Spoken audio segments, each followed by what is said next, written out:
అంటే బేసిక్‌గా బాధేస్తది. చాలా బాధేస్తది. నిన్నే పెళ్లాడతా, సింధూరం, సముద్రం అట్లాంటి సినిమాల్లో రకరకాల క్యారెక్టర్‌లేసి, క్షేమంగా వెళ్ళే అవంగారెడ్డి లాంటి సినిమాల్లో సైడ్ క్యారెక్టర్‌లేసి ఎంత కష్టపడి పైకొచ్చినటువంటి ఒక హీరో. చిరంజీవి తర్వాత తెలుగు సినిమా ఇండస్ట్రీలో కష్టపడి పైకొచ్చిన వ్యక్తి, నెపోటిజం లేకుండా వచ్చిన వ్యక్తి అంటే ఫస్ట్ గుర్తొచ్చేటువంటి పేరు ఎవరికైనా రవితేజ, తర్వాతే నాని అని ఎవరైనా.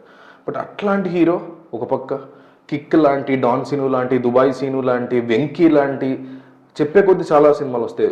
ఎప్పటికీ గుర్తుండిపోయేటువంటి కొన్ని జెమ్స్ లాంటి సినిమాలు తీసినటువంటి రవితేజ, శంభో శివ శంభో లాంటి, నాటోగ్రాఫ్ స్వీట్ మెమరీస్ లాంటి ఇట్లాంటి కొన్ని యునీక్ జోనర్స్ని ఎవరు టచ్ చేయడానికైనా ఎవరన్నా భయపడే జోనర్స్, ఖడ్గం ఇట్లాంటి జోనర్ సినిమాలు తీసినటువంటి ఒక టోపెస్ట్ జోనర్ హీరో ఈరోజు ఎంత అధపాతాళానికి పడిపోయేటువంటి స్క్రిప్ట్లని రొటీన్లో కూడా కాస్త ధమాకా లాగాను, కొంచెంలో కొంచెం క్రాక్ లాగానో ఎంచుకుంటే అయినా సరే చిరంజీవి కూడా చేస్తున్నారు కదా అట్లాంటివే, చచ్చినట్టు చూస్తున్నాం కదా అట్లాంటివన్నా చేస్తేనో కాదు. కంప్లీట్లీ ఇబ్బందికరమైనటువంటి రైటింగ్, ఏమాత్రం ఎక్సైట్ అవ్వలేనటువంటి ఈ సినిమాని తీశారు.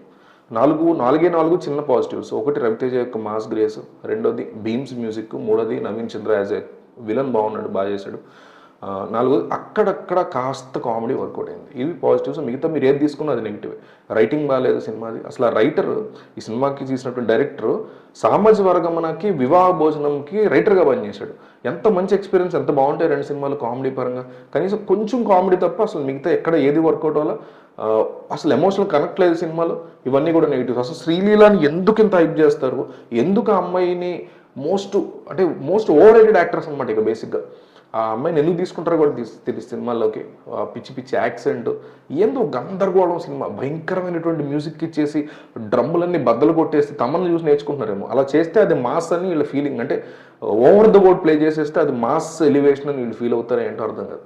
కంప్లీట్గా డౌన్ ప్లే చేశారు అందరూ కూడా. ఈ సినిమా ఏమాత్రం ఇంట్రెస్ట్ని క్రియేట్ చేయలేకపోయారు. అయితే ఈ సినిమాలో ఒక పెద్ద యుద్ధం జరుగుతుంది. ఏంట్రా యుద్ధం అంటే, ఫస్ట్ హాఫ్ సెకండ్ హాఫ్ కొట్టుకుంటాయి. నేను ఎక్కువ తలనొప్పి తెప్పించగలనంటే లేదు, నేను ఎక్కువ తలనొప్పి తెప్పించగలను. ఈ సినిమాకి వెళ్ళాలనుకుంటే మాత్రం ఈ రెండిట్లో ఏది ఫస్ట్ హాఫ్ ఎక్కువ తలనొప్పి తెప్పించిందా, సెకండ్ హాఫ్ ఎక్కువ తలనొప్పి తెప్పించిందా అనేది తెలుసుకోవడానికి, ప్రూవ్ చేసుకోవడానికి మాత్రం వెళ్ళొచ్చు. ఇది ఇంకొక రీజన్ కూడా లేదు ఈ సినిమాకి వెళ్ళడానికి తప్ప.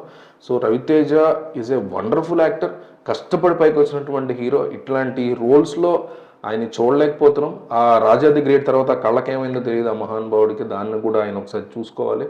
సో కంప్లీట్గా అవాయిడ్ చేయదగ్గ మూవీ.